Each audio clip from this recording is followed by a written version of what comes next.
பீச்சுக்குலாம் போயிருக்கோமா? போயிருக்கீங்களா? மணல்ல வீடு கட்டியிருக்கீங்களா?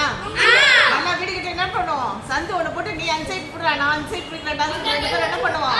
விளையாடுவோம் இல்லையா? அதை தான் இது சொல்லுது இந்த கதை, இந்த பாடி. புரியுதா? தச்சனா கொடுத்து அது யாருமே தேவையில்லை. நம்மளே என்ன பண்ணுறோம்? தண்ணி ஆற்றுலேயும் தண்ணி கிடைக்கும் இல்லையா? அந்த தண்ணி எடுத்து ஊற்றி மணல் வீடு கட்டி பசங்கள்லாம் விளையாடுறது தான் இந்த கதையை சொல்லு, இந்த பாடம்.